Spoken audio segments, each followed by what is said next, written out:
Good day my friends, and welcome back for another video. In today's video we're going to continue where we stopped in the last one. So we're going to solder the coax cable to the 49:1 impedance transformer. I'll show you exactly which wire goes where, and after that I'll install this one really quick outside. We'll do an SWR measurement without making any adjustments to the antenna, just to have an idea about what's the difference between this one and the last one that I used. I still remember about the SWR, the way it used to be. And after that we'll talk about ways to improve the SWR on each band. But of course we'll have to talk about compromises, because sometimes we're limited about space when it comes to the installation of an end-fed half-wave antenna.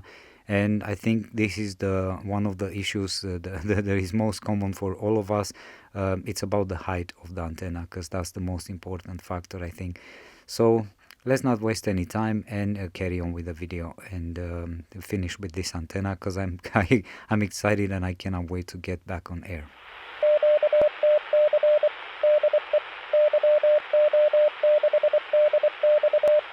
So I'm done soldering the coax cable to the 49:1 impedance transformer. It's very simple. The braid of the coax, so the exterior part, goes to the beginning of our inductor or transformer, and the center part goes to the top that we just made after the third turn.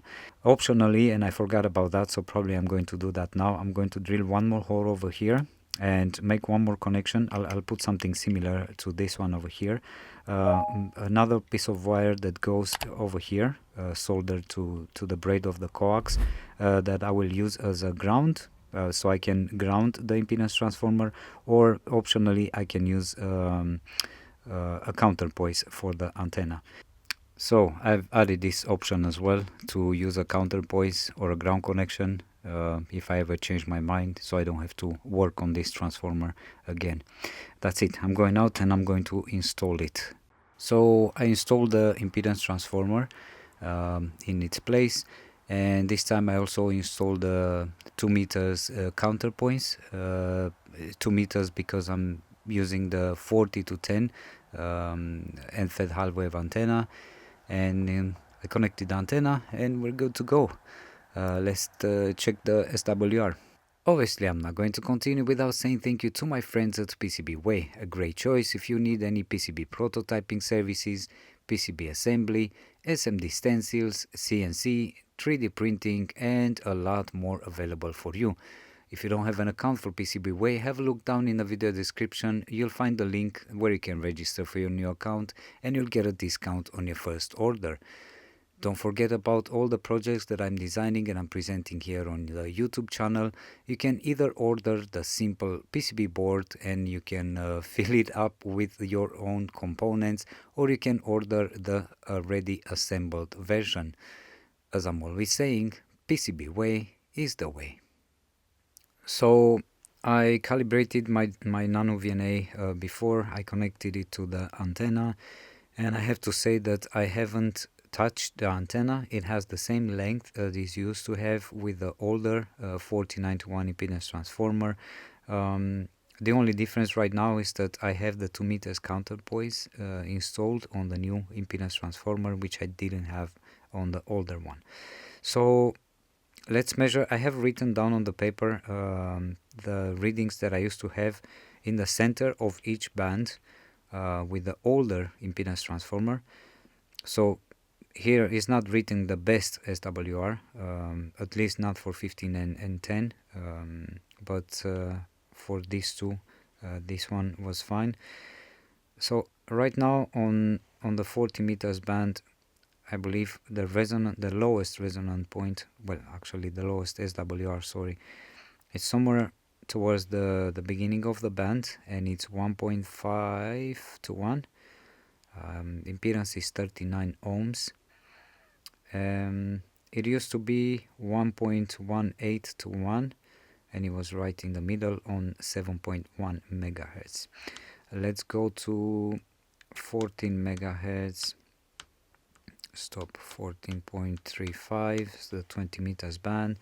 Right now this one resonates somewhere towards the end of the band. The best SWR. So let's see, here in the middle, well actually no, it was 7.2 megahertz. This is where it was resonating the lowest SWR I had in the older impedance transformer, and it was 1.06 to 1, but the line was pretty flat on the bottom, sorry, APRS. And here I have 1.3 to 1 right now, so it's not that bad. Oh no, I think it was bigger, 1.6. Yeah, it was 1.8 to 1, sorry. This connector, come on. And now towards the end of the band I have, what is there, 1.8 to 1. What's going on here? Yeah, that's what it is, 1.8 to 1 on the 20 meters band. Yeah, we used to be really flat over here on 20 meters, so but it is what it is. We go for efficiency, not the best SWR. Let's go on the 15 meters band, 21 megahertz. Stop, 21 point. I'm going to put 21.6. Yeah, as I could guess. This one resonates, I believe, outside the band. All resonates the lowest SWR. It's on 21.5, and I have 1.2 to 1 over here. So let's put stop again, 21.45, I think it was. And yeah, what I used to have, it was very similar. This was actually the same. The lowest as the SWR was right at the edge of the band, but on the older impedance transformer it was 2.1 to 1. So this one is a little bit better. But if I go towards the beginning of the band, let's see over here what we have.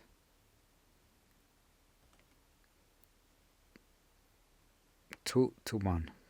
Not that bad. I believe it's acceptable. Now let's go to 28 megahertz. Stop, 29.7, and this is the way it looks. The 10 meters band is not so bad, almost resonates in the perfect spot. So I think I might leave the antenna just as it is. But anyhow, let's talk about three methods to bring the SWR right in the center of the band if you want to, for 15 and the 10 meters band, because we have three options, and you feel free to experiment with all three of them. See which one you like more. So let's talk really quick about bringing that resonant point on the band exactly where you want it to. So let's pretend this is my impedance transformer, which I just installed, and here on the side I have the output for the antenna, and this is the spot where I'm connecting my antenna. So one of the easiest methods is to use one piece of wire. Probably you could cut it longer. Maybe you can start something with like 20 centimeters long, and then you cut little pieces, you trim it until you get the resonant point exactly where you want to. I only tried this method today because I only discovered it recently somewhere, can't remember, some article, I believe some blog article, and I didn't know if it works or not. So today when I installed the impedance transformer, I tested this one as well, and it did bring down the resonant point.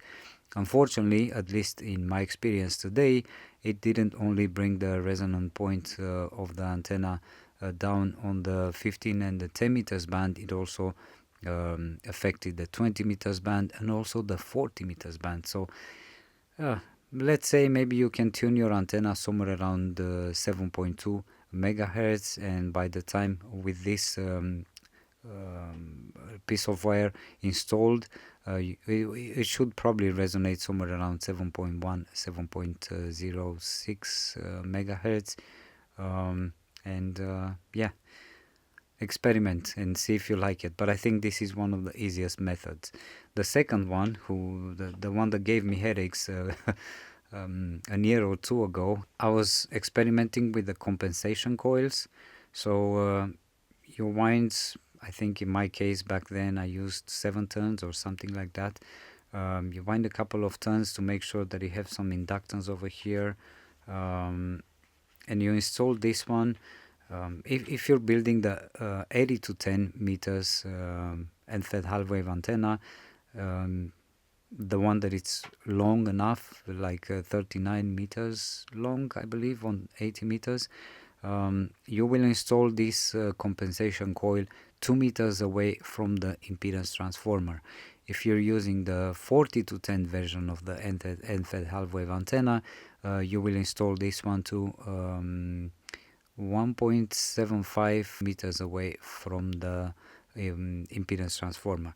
So what this one does, same thing like the little piece of wire that you install on the impedance transformer.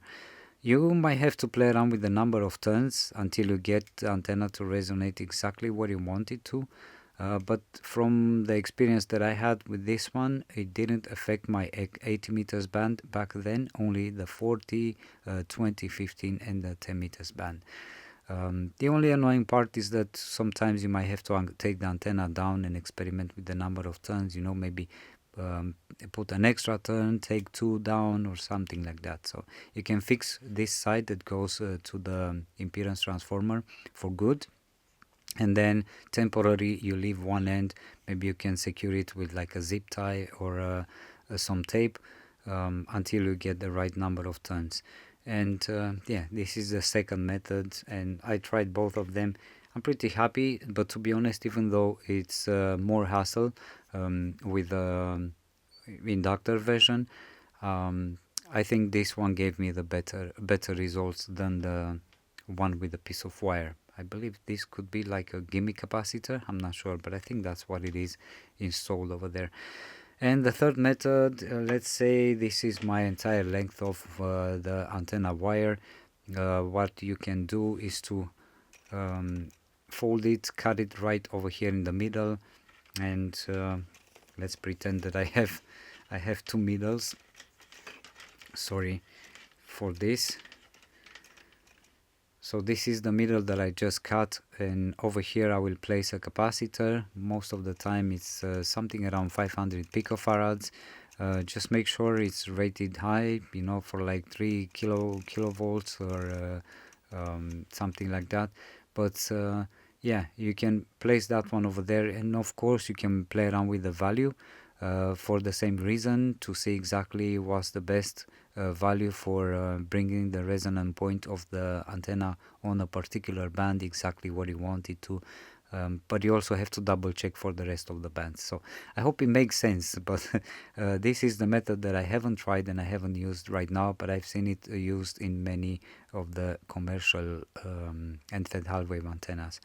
I also forgot to mention that probably one of the reasons for my higher SWR on the 40 meters band and on the 20 meters band is the fact that my antenna is installed only 3 meters above the ground horizontally, so it's not very high, and it's possible that high SWR this might be the reason behind it. So yeah, I should probably install it a little bit higher. Usually I used to have it around 6 meters high, but right now I don't have that possibility and I don't have the space. So yeah, I'm dealing with what I have and what I can. Again, compromises. Yeah, what can I say? I hope you found this video useful. Just remember the lowest SWR given by your 49:1 impedance transformer for your end-fed half-wave antenna doesn't always necessarily means that your antenna is efficient and it radiates the most energy going out from your transceiver. It just means you have a good match between the antenna and the transceiver, but it's possible that a lot of that energy will radiate into your coax cable, or the rest of it might dissipate into your 49:1 impedance transformer by heating it up, and so on. So even though the SWR is just a little bit higher compared to my older 49:1 impedance transformer, you know that that's not actually a bad thing. I will build that 110 microhenry inductor that I will place towards the end of the antenna, so I can have the 80 meters band as well. But yeah, I wanted to ask a question. If you're still watching the video, if I'm using an antenna tuner, I'm guessing that I'm going to have some losses. Not sure how much, but probably not that much. I was thinking maybe more for the 15 meters band, just to be able to use the lower portion of the band as well. But the SWR right now it's a little bit high, so yeah, maybe you can help me out if you own a tuner and you know more about this. Um, I I mean, thinking that since the SWR is not that high, I shouldn't have so many losses. So I didn't experience much with antenna tuners so far. So okay, I'm going to stop here because I'm falling asleep talking on the microphone. That's it for today. I'll see you in the next video. I hope you found this video useful. Thank you so much for watching. And 73 from Yankee Oscar 6 Delta X-Ray Echo. I'm going to start listening for a little bit before I fall asleep completely.